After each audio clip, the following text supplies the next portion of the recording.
Today is the fifth and the last episode of the Change Management series, where we have explained the 3L model that I have developed during my studies at the Robert Gordon University in Aberdeen. So over the previous episodes, we have explained the importance of leadership, of selecting the right load, and of sustaining the power of launch in the change journey. Now, today let's talk about practical examples of how can we apply the 3L model in practice. So let's take the first one, which is the lead. So when we look at the lead, it's very important for us to understand the personality typology of leadership. And we can use some practical models like any of the Jungian theory models, whether it was the like MBTI or Insights or any of the personality typology models based on the Jungian theory. Neo-PIR is another tool that is recommended by the British Psychological Society based on the Big Five psychology traits, 16 plus personality factors, or any of the models that you would prefer in personality typology identification. It's extremely important for us to select the right character and the right personality for the change journey that we want.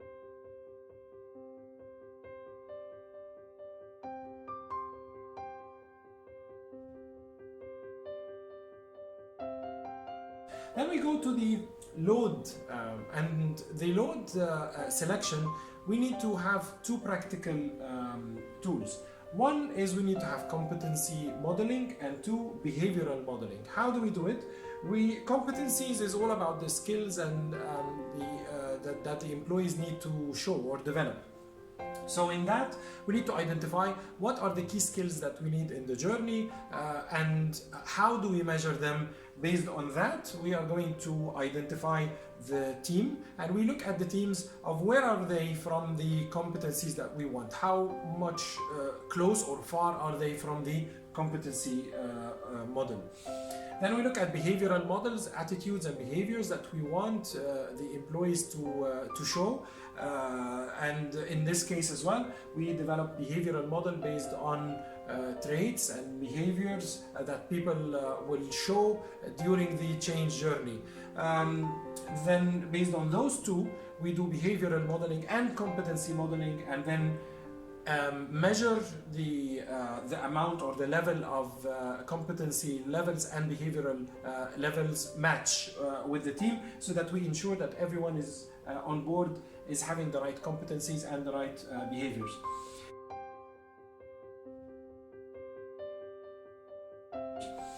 Then the last and third part, which is the launch, we look at individual engagement factors and group engagement factors, based on which we will then establish centers of excellence or centers of engagement or centers of empowerment. You will always find in every team there are individuals, and those individuals are extremely engaged into the mission. We need to identify those individuals because those can affect the group. Based on this identification, then we can ensure that there are continuous engagement activities and continuous engagement the centers that are injecting energy into the journey.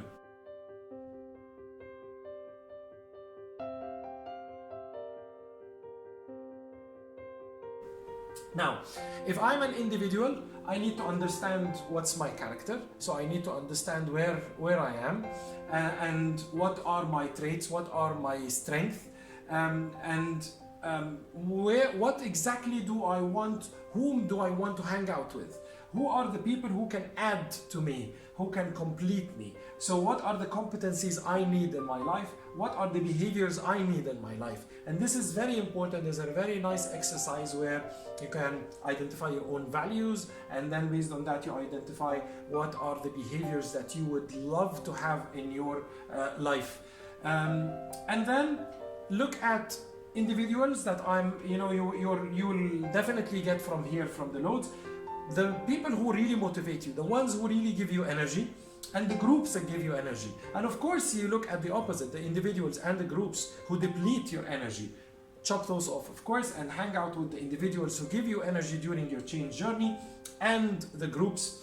And for the centers of excellence, identify those groups and those people who affect you most, the most significant people in your life, and always try to listen to them, take their advice, and those are the ones, keep them engaged with your journey. I hope that this model have been of benefit to you, and in the next episode we are going to talk about, in the next series we're going to talk about the engagement. It's going to be a series of 6 episodes. I wish you all the best, I wish you great change journeys, and I see you in the next engagement series. Thank you.